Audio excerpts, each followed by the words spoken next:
नमस्कार। Super India news TV में आपका स्वागत है। मैं हूं राजेश आर्य। आइए देखते हैं आज का विशेष समाचार। विशेष स्वतंत्रता की आड़ में मजहबी एजेंडा। जब ईरान में महिलाएं हिजाब की बाध्यता के विरुद्ध जोखिम उठाते हुए प्रदर्शन कर रही हैं, तब भारत में कथित उदारवादी हिजाब की पैरवी कर रहे हैं। पिछले दिनों वरिष्ठ अधिवक्ता प्रशांत भूषण ने सर्वोच्च न्यायालय से हिजाब मामले में शीघ्र सुनवाई करने का आग्रह किया। उनके इस आग्रह पर मुख्य न्यायाधीश एन.वी. रमणा ने मामले को शीघ्र ही कार्यसूची में सूचीबद्ध करने का आश्वासन दे दिया। प्रशांत भूषण मात्र एक वरिष्ठ अधिवक्ता ही नहीं है, बल्कि वे देश में उस तबके का प्रतिनिधित्व भी करते हैं जो स्वयं को उदारवादी और प्रगतिशील के रूप में प्रस्तुत करता है। उनकी ही तरह अन्य कथित उदारवादियों ने स्कूलों में हिजाब का समर्थन किया था। हिजाब विवाद इस वर्ष जनवरी में कर्नाटक से शुरू हुआ था। उडुपी जिले में एक पीयू यानी प्री यूनिवर्सिटी स्कूल, जहां 11वीं और 12वीं कक्षा की पढ़ाई होती है, कॉलेज से शुरू हुए इस प्रकरण में तटवर्ती कर्नाटक की कई शिक्षण संस्थाओं की मुस्लिम छात्राएं यूनिफॉर्म की अवहेलना कर हिजाब पहनने की जिद को लेकर उच्च न्यायालय पहुंची, परंतु न्यायालय ने शासन द्वारा स्कूल और पीयू कॉलेज में हिजाब पर रोक के आदेश को बरकरार रखा। उच्च न्यायालय के आदेश के विरुद्ध वादियों ने सर्वोच्च न्यायालय में अपील की, मगर मुख्य न्यायाधीश ने मामले को अविलंब महत्व का न मानते हुए तुरंत संज्ञान लेने से इनकार कर दिया था। लेकिन अब यह जल्द सुनवाई को तैयार है। भारत में हिजाब की पैरवी एक ऐसे समय की जा रही है जब ईरान में महिलाएं दमनकारी इस्लामी निजाम द्वारा थोपी गई हिजाब की बाध्यता के विरुद्ध जोखिम उठाते हुए प्रदर्शन कर रही हैं। यदि पंथ निरपेक्ष कहलाने वाले भारतीय समाज में सिद्धांतों के अनुरूप परिपक्वता होती है तो इस विवाद का जन्म ही न होता, क्योंकि यह स्कूल कॉलेज में यूनिफॉर्म की अनिवार्यता का विषय था, न कि मजहबी स्वतंत्रता का। यह सामान्य विवेक की बात है कि धार्मिक मान्यताओं पर आचरण के लिए प्रत्येक व्यक्ति अपने व्यक्तिगत, सामाजिक और धार्मिक क्षेत्रों में स्वतंत्र है, परंतु वे अपने मजहबी मान्यताओं को सार्वजनिक संस्थानों और शासकीय व्यवस्थाओं या इन संस्थानों के तौर तरीकों पर नहीं थोप सकता। जैसे सेना, पुलिस या फिर विभिन्न प्रकार के खेलों में पहनी जाने वाली वर्दियों में मजहबी आधार पर भेद नहीं हो सकता, वैसे ही स्कूल यूनिफॉर्म में भी हिंदू या मुस्लिम के आधार पर अंतर नहीं किया जा सकता, क्योंकि इससे यूनिफॉर्म यानी एक रूपता लाने का उद्देश्य ही समाप्त हो जाएगा।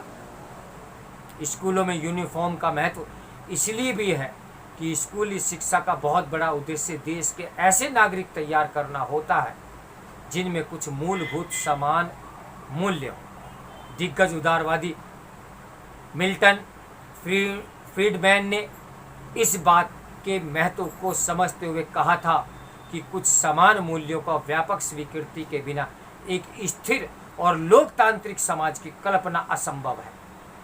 इस उद्देश्य के ठीक उलट हिजाब एक मजहबी जिद है जो स्कूली बच्चों में न सिर्फ अलगाव की भावना को सींचता है, बल्कि झूठी नैतिक श्रेष्ठता का बोध भी भरती है। हिजाब के मामले में चिंताजनक पहलू यह है कि वह मुस्लिम महिलाओं में एक ऐसी मानसिकता का प्रत्यारोपण करता है कि केवल हिजाब पहनने वाली महिलाएं ही भद्र और शालीन हो सकती है। ऐसी मानसिकता का दूसरा अर्थ तो यह हुआ कि हिजाब ने पहनने वाली महिलाओं का चरित्र श्रेष्ठ नहीं है और वह अपने ऊपर होने वाली छीटाकशी या यौन हमलों को न्योत रही है।